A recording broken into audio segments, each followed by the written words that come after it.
खबर शामिल करते हैं मलकवाल से। तहरीक इंसाफ की एक और विकेट गिर गई। हल्का पीपी 68 से पीटीआई के उम्मीदवार कमर खान ने पार्टी छोड़ने का ऐलान कर दिया।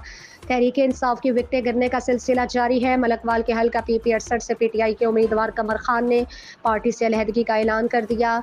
कमर खान ने अपनी रिहाइशगाह पर सहाफ़ियों से गुफ्तगू में कहा कि 9 मई के वाक़यात अफसोसनाक हैं, जिसमें न सिर्फ यादगार शहदा बल्कि मुल्की और दिफाई तनसीबात को नुकसान पहुँचाया गया, जिसमें भरपूर मजम्मत करता हूँ। उन्होंने कहा कि सब उनका तहरीक इंसाफ से कोई ताल्लुक नहीं और जल्द अपने आइंदा के सियासी लाहेअमल का ऐलान करेंगे। एक मुझ जैसा आम आदमी को उन्होंने मेरी साबका कारकर्दगी पर मुझे टिकट दिया, जिस पर मैं इमरान खान साहब का शुक्रगुजार हूँ। लेकिन ये 9 मई का जो सानिया हुआ, जो फ़ौजी तनसीबात पर हमले हुए, इदारों पे हमले हुए, तो मैं इसकी शदीद अल्फाज में मज़म्मत करता हूँ। और जो लोग इसमें मुलव्वस हैं, इन लोगों को सख्त से सख्त सज़ा देनी चाहिए। पाकिस्तान है तो हम हैं, पाक फ़ौज है तो हम हैं। हम अपने पाक आर्मी, पाक फ़ौज के साथ शाना बशाना खड़े हैं। और इस जो सानिया 9 मई का वाक़या हुआ है, तो मैं इसमें पीटीआई को छोड़ने का ऐलान करता हूँ।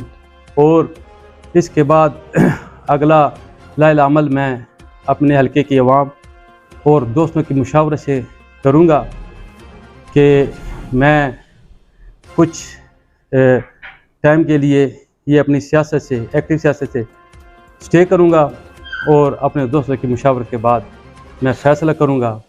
और मेरी वक्त हुकूमत से अपील है कि ये जो ज़िला मंडी बहाउद्दीन के जितने भी गरीब कारकुन, हमारा ज़िला मंडी बहाउद्दीन पुरअमन है और टोटल पुरअमन रैली निकाली गई, तो मैं वक्त हुकूमत से ये अपील करता हूँ को जो जेलों में हैं उनको सबको रिहा किया जाए। तो मैं आप सब का शुक्रिया अदा करता हूँ। खुदा हाफिज़ वस्सलाम। खान साहब जी बताएं कि ये पार्टी छोड़ने के बाद उसके बाद कोई और सियासी जमात होगी या पीपल्स पार्टी या कोई भी पार्टी ज्वाइन होगी? जी, ये अभी इसके बाद मैं अपने हलके की आवाम और अपने दोस्तों से मुशावरत के बाद करूँगा। तो आपके दोस्त गिरफ्तार हैं, आपके कारकुन आपकी वजह से, उनके बारे में आपकी पॉलिसी है? जी, हम मेरी तो यही है कि ये हमारा जो मुतालबा हमने वक्त हुकूमत से किया है कि ये हमारा ज़िला मंडी बहाउद्दीन पुरअमन है और यहाँ जितनी रैली निकाली गई हैं, एक पत्ता भी नहीं है टूटा और एक गमला